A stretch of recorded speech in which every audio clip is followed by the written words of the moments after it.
Continúa la búsqueda masiva de cientos de migrantes desaparecidos en el mar griego tras el mayor naufragio de este año ayer en el Mediterráneo. Murieron al menos 78 personas y hay 106 supervivientes recibiendo atención, mientras el país está de luto nacional. El ex primer ministro de Reino Unido, Boris Johnson, mintió deliberadamente al Parlamento. Es la conclusión de la comisión que investiga el escándalo del Partygate, las fiestas en Downing Street durante la pandemia de COVID-19. Tenemos reporte desde Londres. Rusia atacó el puerto de Odessa y volvieron a caer misiles contra Kryvyi Rih, la ciudad natal del presidente Volodymyr Zelensky. Moscú, a su turno, denunció que ataques de Kiev mataron a un menor en la ocupada Jersón. En tanto, el jefe nuclear de la ONU visita la planta de Zaporilla. Tenemos el reporte de nuestra enviada especial al terreno. Buenos días, bienvenidos a las noticias de France 24 en español. Soy Rosa Pérez Masdeu y es para mí un gusto acompañarles. Abrimos esta edición informativa en Grecia porque rescatistas siguen trabajando para encontrar a cientos de víctimas de un naufragio cerca de las costas del sur griego. Se confirma el fallecimiento de al menos 78 personas y los 106 supervivientes se recuperan bajo el ala del gobierno, que declaró 3 días de luto nacional. En los últimos 10 años, 27.000 personas han muerto intentando llegar a Europa a través del Mediterráneo, la frontera más mortífera del mundo. Estos refugiados son sobrevivientes de naufragios. Rescatados por la Armada griega, se organizan rápidamente y luego se suben a bordo de un helicóptero de la Fuerza Aérea. Su destino, Kalamata, sur de Grecia. Aquí los sobrevivientes son traídos con el apoyo de la Cruz Roja o el Alto Comisionado de las Naciones Unidas para los Refugiados. Están muy conmocionados. ¿Quién no estaría conmocionado después de experimentar un naufragio? Esperamos encontrar más sobrevivientes. El número de pasajeros que iban a bordo del barco aún es incierto. Según testigos, podrían ser hasta 750. Ahora las autoridades griegas sobrevuelan la zona en búsqueda de otros sobrevivientes. Según la Guardia Costera, el motor del barco se descompuso durante la madrugada del 13 al 14 de junio y se hundió en aguas muy profundas. La mayoría de las víctimas son de Egipto, Pakistán y Siria. Se cree que el barco salió de Libia rumbo a Italia, tomando una de las rutas migratorias más mortíferas del mundo. El gobierno griego se declaró en luto nacional. Hoy todos están conmocionados, incluido el gobierno. El primer ministro ha declarado un luto de 3 días, en memoria de las víctimas del trágico accidente, pero también todas las víctimas de los contrabandistas sin escrúpulos que explotan la miseria humana. Una tragedia que recuerda a otra, ocurrida el pasado mes de febrero. Un barco de madera se estrelló contra las rocas a pocos metros de la costa italiana. Alrededor de 100 personas perdieron la vida, incluidos al menos 8 niños. Un accidente que aún es motivo de investigación. Vamos ahora a Reino Unido porque el ex primer ministro Boris Johnson mintió deliberadamente al Parlamento británico. Esta es la conclusión a la que ha llegado la comisión que investiga el caso del Partygate. Los detalles nos los entregó desde Londres nuestra corresponsal Luisa Pulido.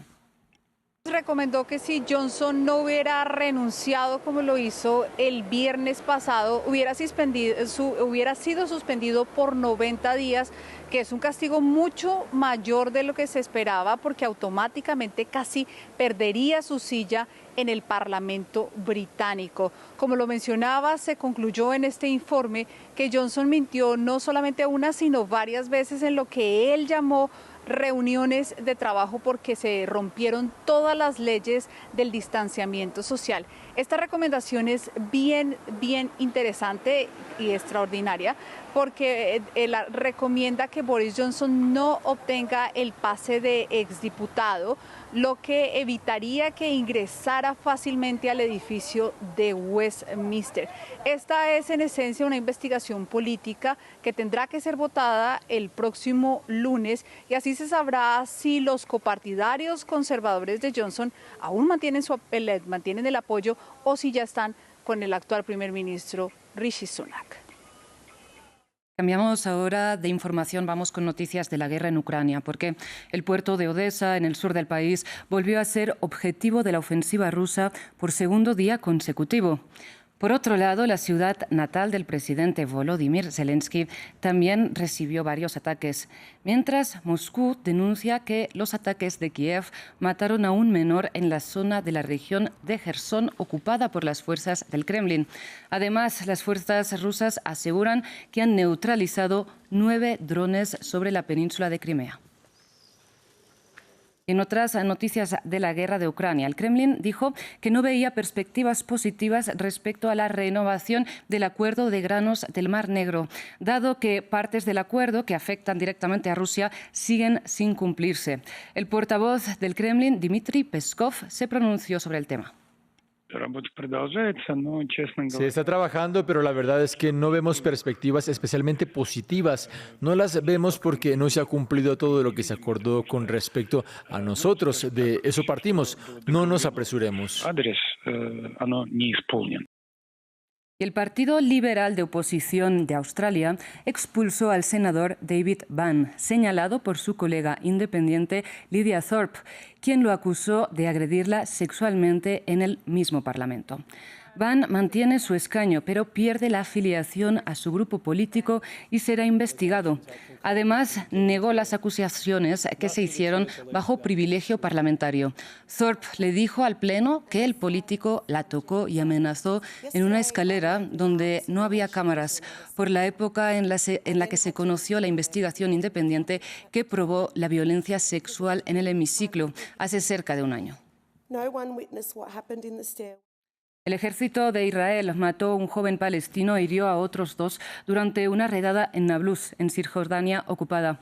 Los detalles los tiene nuestro corresponsal en Jerusalén para Israel y los territorios palestinos, Federico Cueva Verena. Un palestino de 20 años murió y otros 2 resultaron heridos en una nueva redada del ejército israelí en Nablus, una de las ciudades de Cisjordania ocupada, donde se han producido más incursiones militares en el último año y medio.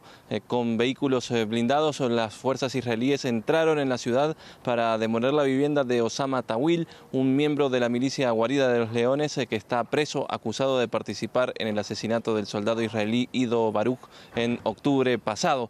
En los enfrentamientos, el ejército israelí mató al joven de un disparo en la cabeza, según el Ministerio de Salud palestino, mientras que entre los heridos uno se encuentra en estado crítico. Además, en la Medialuna Roja Palestina reportó que 170 personas debieron ser tratadas por síntomas de asfixia a causa de los gases lacrimógenos arrojados por las tropas israelíes. Horas después, las fuerzas israelíes derribaron la casa familiar de Tawil, en la que también vivían los padres y la hermana del atacante, mientras que también está programada la destrucción de las viviendas de los otros 2 acusados de participar en el ataque contra el soldado Baruch. Estas demoliciones son una práctica habitual de Israel que las justifica como un elemento de disuasión, pero es denunciada por los grupos de derechos humanos como un castigo colectivo injusto, e incluso dentro del establecimiento de seguridad de Israel es cuestionada su efectividad en desalentar posibles futuros ataques. Así, en este año, el más mortífero desde la segunda intifada, ya son al menos 125 los palestinos muertos por fuego israelí en Cisjordania ocupada,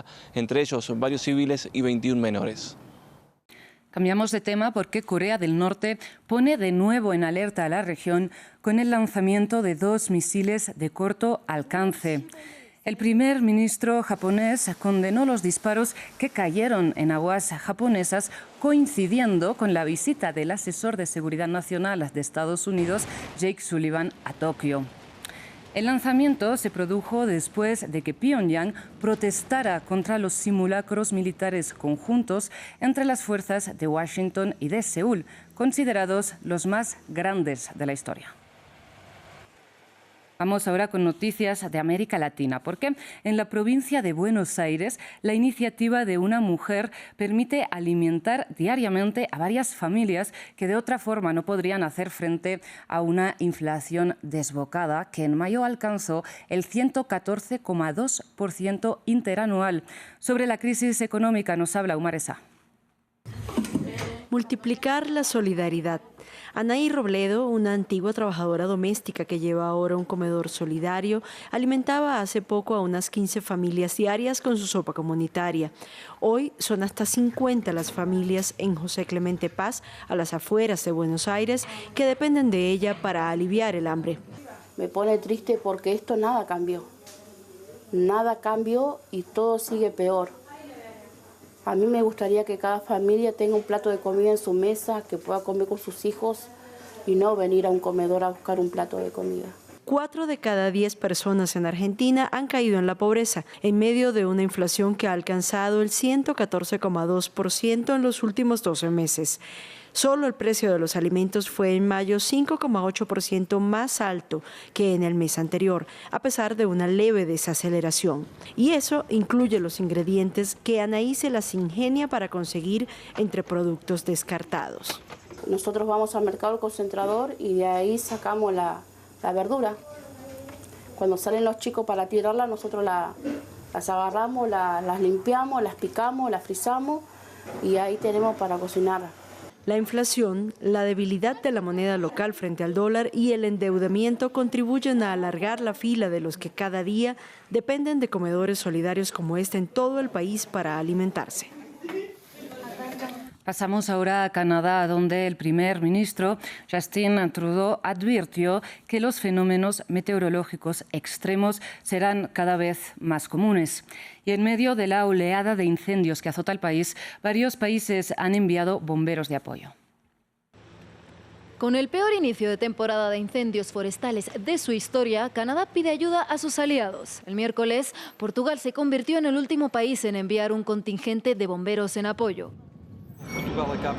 Portugal ha expresado una vez más su solidaridad enviando 140 bomberos. Estarán sobre el terreno durante 15 días para apoyar a las fuerzas canadienses. Canadá lleva meses luchando contra una oleada de incendios forestales, cada vez más agresivos y que están arrasando sus bosques. Ya se han quemado más de 13 millones de hectáreas, una superficie mayor que la de Países Bajos. El miércoles, la Agencia de Incendios Forestales del país informó que cerca de 460 incendios seguían activos, 234 de ellos fuera de control. El primer ministro Justin Trudeau, que se reunió el miércoles con miembros de las Fuerzas Armadas, advirtió que la situación aún puede empeorar. Obviamente estamos viendo un aumento de los fenómenos meteorológicos extremos, el aumento de los incendios forestales en todo el país, y lo haremos en los próximos años debido a los impactos de la crisis climática. Así que estamos discutiendo mucho sobre cómo asegurarnos de que estamos preparados para ello. La mayoría de los incendios fueron causados por fenómenos naturales como tormentas. Sin embargo, los científicos han advertido que están siendo aún más graves por la crisis climática. Y es que, aunque los incendios forestales de verano son habituales en Canadá, el alcance y el inicio del desastre actual, que comenzó en marzo, han hecho que el país esté ahora en un territorio desconocido.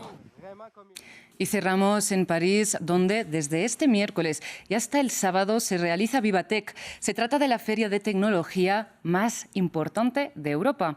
Y nuestra periodista Natalia Ruiz nos lo cuenta.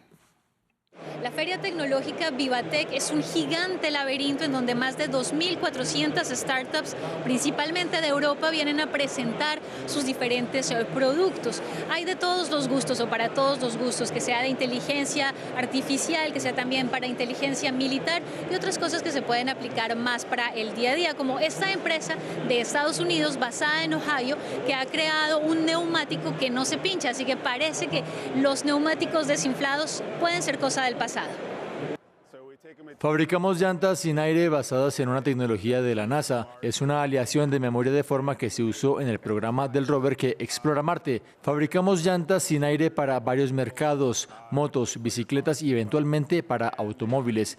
Como no tiene aire, quiere decir que no se pinchan y tampoco necesitan mantenimiento, pero con el mismo desempeño y calidad del transporte de una llanta normal. La movilidad es uno de los temas principales en este Vivatech y entre los productos presentados, uno de los que más ha llamado la atención es el Air Scooter, que debe ser comercializado a partir del próximo año únicamente en Estados Unidos por cuestiones de reglamentación. Este Air Scooter, que es como una especie de moto aérea que tiene 3 computadores y que no se va a necesitar siquiera una licencia de piloto para poder volar. Es una máquina que tiene 4 motores térmicos y 8 motores eléctricos. Es una máquina de propulsión híbrida distribuida. Los motores térmicos sustentan la máquina para permitirle decolar y los motores eléctricos son los que la estabilizan, los que le permiten realizar maniobras y aceleraciones y desestabilizarla a baja velocidad. Y nos despedimos desde Climb y esta será una de las cápsulas de lo futuro que nos va a transportar no solamente en la ciudad, desde una tecnología completamente eléctrica, sino que también puede ir a buscarnos a nuestras casas, a la puerta de nuestra casa o de nuestra oficina. Esta empresa italiana, como muchas otras de las presentes aquí, esperan buscar la financiación para poder continuar con este proyecto. El año pasado se colectaron en total 13.500 millones de euros. Hasta aquí las noticias.